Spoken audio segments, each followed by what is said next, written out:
Hello दोस्तों, शिक्षा villa के यूट्यूब चैनल में मैं एक बार फिर से आप सभी का स्वागत करता हूं। हमारे इस चैनल के माध्यम से हम आपको ऑनलाइन क्लासेस, कंप्लीट कोर्स के साथ और लास्ट में कुछ इंपॉर्टेंट एमसीक्यूज़ भी प्रोवाइड कराएंगे, जिससे एग्ज़ाम में आपको बहुत ही हेल्प होगी। तो दोस्तों, इससे पहले हमने मुग़ल साम्राज्य के पहले भाग को देखा था। अब हम देखेंगे मुग़ल साम्राज्य के दूसरे भाग, जिसमें हम जहांगीर, शाहजहाँ और औरंगज़ेब के बारे में पढ़ेंगे। तो चलिए स्टार्ट करते हैं जहांगीर से। जहांगीर जो कि 1605 से 1627 ईस्वी तक दिल्ली की सत्ता पे रहा। अकबर का उत्तराधिकारी सलीम हुआ, जो 24 अक्टूबर 1605 ईस्वी को नरुद्दीन मोहम्मद जहांगीर बादशाही गाजी की उपाधि धारण कर गद्दी पर बैठा। जहांगीर का जन्म 30 अगस्त 1569 में हुआ और जहांगीर को हम उनकी न्याय की जंजीर के लिए याद करते हैं। जो ये जंजीर थी वह सोने की बनी थी, जो आगरा के किले के शाहबुर्ज एवं यमुना तट पर स्थित पत्थर के खंभे में लगवाई हुई थी। जहांगीर द्वारा एक आत्मकथा लिखी गई थी, जिनका नाम था तुजुके जहांगीरी। इस आत्मकथा को पूरा करने का श्रेय किसे है? मुद्बिन खां को। और इससे पहले मैंने बताया था बाबर नामा के रचयिता कौन थे? खुद बाबर। और हुमायूं नामा के रचयिता कौन थे? उनकी सिस्टर गुलबदन बेगम। तो आप इन तीनों को अच्छे से ध्यान में रखिएगा। अहमदनगर के वजीर मलिक अंबर के विरुद्ध सफलता से खुश होकर जहांगीर ने खुर्रम को शाहजहां की उपाधि प्रदान की। तो जो शाहजहां थे वे पहले किस नाम से जाने जाते थे? खुर्रम। तो आप इस पॉइंट को भी अच्छे से ध्यान रखिएगा। अब नूरजहां, जहांगीर की एक पत्नी थी जिनका नाम था नूरजहां। जहांगीर ने मेहरुनिसा से विवाह किया तथा विवाह के पश्चात उसे नूरमहल या नूरजहां की उपाधि दी। तो एग्ज़ाम पॉइंट ऑफ व्यू से ये एक इम्पॉर्टेंट क्वेश्चन है कि नूरजहां का वास्तविक नाम क्या था? तो मेहरुनिसा। ओके, अब चलिए आगे बढ़ते हैं और जानते हैं जहांगीर के शासनकाल में चित्रकला। मुग़ल चित्रकला अपने चरमोत्कर्ष पर जहांगीर के शासनकाल में पहुंची। जहांगीर के समय को चित्रकला का स्वर्णकाल कहा जाता है। तो एग्ज़ाम में ये क्वेश्चन पूछा जाता है कि किसके काल को चित्रकाल का स्वर्णकाल कहा जाता है? तो जहांगीर। अशोक के कौशाम्बी स्तंभ पर समुद्रगुप्त की प्रयाग प्रशस्ति तथा जहांगीर का लेख उत्कीर्ण है। तो दोस्तों, एग्ज़ाम में यहाँ से भी एक क्वेश्चन बनता है कि कौशाम्बी स्तंभ में किन किन शासकों का लेख उत्कीर्ण है? तो एक शासक कौन थे? समुद्रगुप्त। और दूसरे शासक कौन हुए? जहांगीर। ओके, आप इन पॉइंट को अच्छे से ध्यान रखिएगा। अब एक यूरोपीय यात्री जो एग्ज़ाम पॉइंट ऑफ व्यू से बहुत इंपॉर्टेंट है, उनका नाम है कैप्टन हॉकिंस। तो एग्ज़ाम में एक क्वेश्चन पूछा जाता है कि कैप्टन हॉकिंस किसके शासनकाल में भारत आए थे? तो जहांगीर। जहांगीर के शासनकाल में captain Hawkins, sir Thomas Roe, William Finch एवं एडवर्ड टेरी जैसे यूरोपीय यात्री बाहर आए। तो आप इनमें से इन कैप्टन हॉकिंस के नाम को अच्छे से ध्यान रखिएगा, क्योंकि एग्ज़ाम में यहाँ से क्वेश्चन बनता है। तो इसी के साथ हमने जहांगीर से रिलेटेड सारे इम्पॉर्टेंट पॉइंट देखे।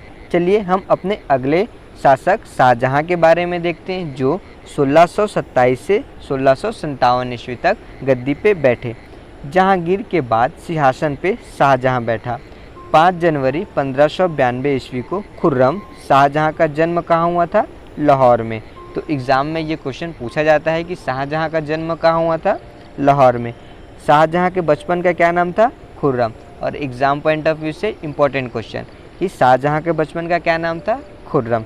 अहमदनगर के वजीर मलिक अंबर के विरुद्ध सफलता से खुश होकर जहांगीर ने खुर्रम को शाहजहां की उपाधि प्रदान की।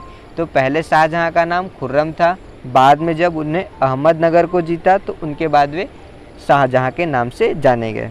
ओके, चलिए अब जानते हैं शाहजहां के शासनकाल में स्थापत्य कला। शाहजहां के शासनकाल को स्थापत्य कला का स्वर्ण युग कहा जाता है। शाहजहां द्वारा बनवाई गई इमारतें हैं दिल्ली का लाल किला, दीवाने आम, दीवाने खास, दिल्ली का जामा मस्जिद, आगरा का मोती मस्जिद और ताजमहल आदि का निर्माण। इन सभी निर्माणों के कारण शाहजहां के शासनकाल को स्थापत्य कला का स्वर्ण युग कहा जाता है। एग्ज़ाम पॉइंट ऑफ व्यू से एक इम्पॉर्टेंट क्वेश्चन ये है कि मयूर सिंहासन का निर्माण किस शासक ने कराया था? शाहजहां ने। और इसके कलाकार कौन थे? बादल खां। तो एग्ज़ाम में एक क्वेश्चन पूछा जाता है कि मयूर सिंहासन का निर्माण किसने कराया था और उनके मुख्य कलाकार कौन थे? तो ध्यान रखिएगा इन नाम को। ताजमहल का निर्माण मुमताज़ महल की याद में शाहजहां ने उनकी कब्र के ऊपर बनाया था। ताजमहल का निर्माण करने वाले मुख्य स्थापत्य कलाकार कौन थे?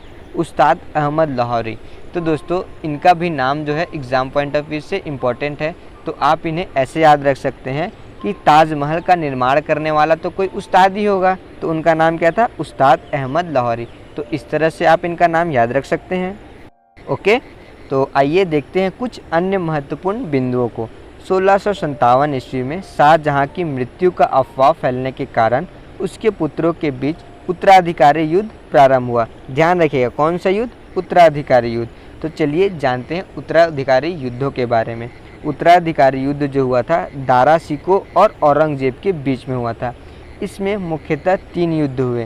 पहला धर्मट का युद्ध, दूसरा सामूगढ़ का युद्ध और तीसरा देवराई की घाटी। इन तीनों युद्ध में औरंगजेब विजयी होता है और अंततः उसे सत्ता हासिल हो जाती है। तो धर्मट का युद्ध हुआ था 15 अप्रैल 1658 को, सामूगढ़ का युद्ध हुआ था 29 मई 1658 को और देवराई की घाटी का युद्ध हुआ था 15 मार्च 1659 में। ओके, इनके बाद और दिल्ली की सत्ता औरंगजेब के हाथ में चली जाती है। तो चलिए जानते हैं हम अपने अगले शासक औरंगजेब के बारे में। औरंगजेब 1657 ईस्वी से 1707 ईस्वी तक दिल्ली की सत्ता पे रहा। औरंगजेब का जन्म 24 अक्टूबर 1618 ईस्वी को गुजरात में हुआ था।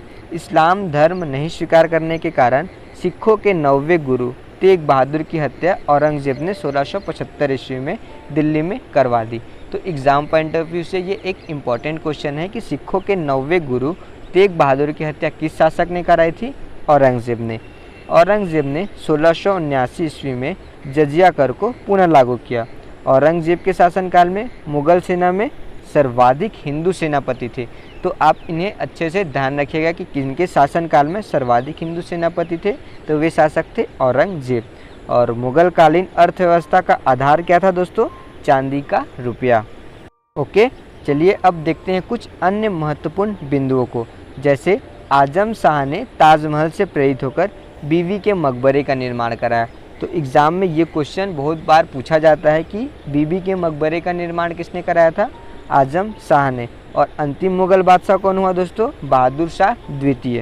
इसी के साथ हमने 3 शासक जहांगीर, शाहजहां और औरंगजेब से संबंधित सारे इम्पोर्टेंट पॉइंट ख़त्म किए। तो चलिए अब स्टार्ट करते हैं अपना कुछ MCQs।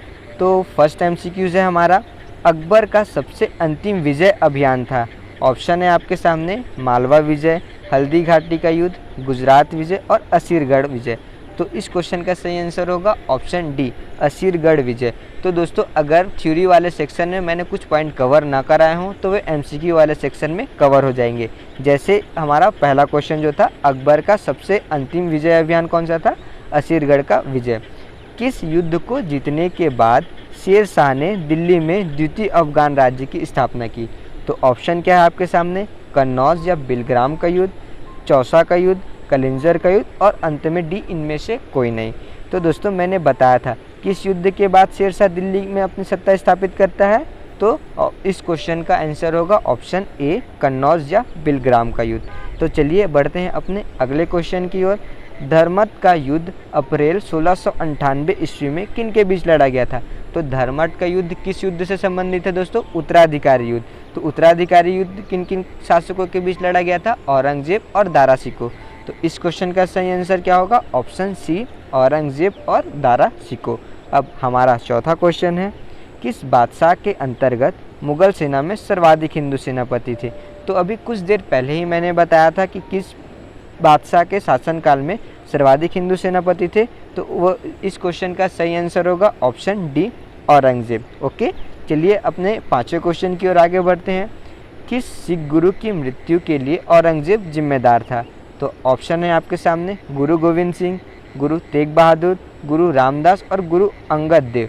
तो अभी मैंने बताया था कि सिखों के 9वें गुरु तेग बहादुर की हत्या किनके द्वारा करा दी जाती है? औरंगजेब। तो इस क्वेश्चन का सही आंसर क्या होगा? Option B, Tegh Bahadur. मयूर सिंहासन या तख्ते ताउस पर बैठने वाला अंतिम मुगल बादशाह कौन था? तो ऑप्शन है आपके सामने, शाह आलम प्रथम, मोहम्मद शाह रंगीला, बहादुर शाह और जहादर शाह। तो दोस्तों इस क्वेश्चन का सही आंसर होगा ऑप्शन बी, मोहम्मद शाह रंगीला। मयूर सिंहासन पर बैठने वाला प्रथम मुगल बादशाह कौन था? शाहजहां। और अंतिम कौन था? मोहम्मद शाह रंगीला। ओके, तो चलिए आगे बढ़ते हैं अपने 7वें क्वेश्चन की ओर। शेर शाह सूरी का मकबरा कहाँ स्थित है? ऑप्शन है आपके सामने दिल्ली, आगरा, सासाराम और लाहौर। तो दोस्तों मैंने बताया था शेर शाह का मकबरा कहाँ स्थित है? बिहार के सासाराम में। तो इस क्वेश्चन का सही आंसर क्या होगा? Option C, Sasaram. अब 8वां क्वेश्चन आपके सामने है, भारत में बीवी का मकबरा स्थित है। ऑप्शन है आपके सामने हैदराबाद में, सिकरी में, औरंगाबाद में और बीजापुर में। तो दोस्तों बीवी के मकबरा कहाँ स्थित है? इस क्वेश्चन का सही आंसर होगा ऑप्शन सी, औरंगाबाद में। तो चलिए अब आगे बढ़ते हैं और देखते हैं अपने 9वें क्वेश्चन को।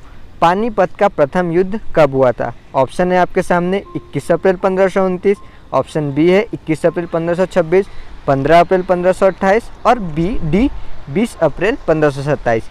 तो दोस्तों मैंने बता रखा था पानीपत का प्रथम युद्ध कब हुआ था? 1526 ईस्वी में। तो इस क्वेश्चन का सही आंसर क्या होगा? ऑप्शन डी, 21 अप्रैल 1526। अब हमारा 10वां क्वेश्चन है, दीन-ए इलाही नामक नए धर्म की स्थापना किस शासक ने की थी? या दीन-ए इलाही नामक नए धर्म किसके द्वारा शुरू किया गया था? ऑप्शन है आपके सामने ए, हुमायूं, बी, जहांगीर, सी, अकबर और डी, शाहजहां। तो दोस्तों इस क्वेश्चन का भी आंसर मैंने वीडियो में बता रखा है। दीन-ए इलाही धर्म की स्थापना करता है अकबर।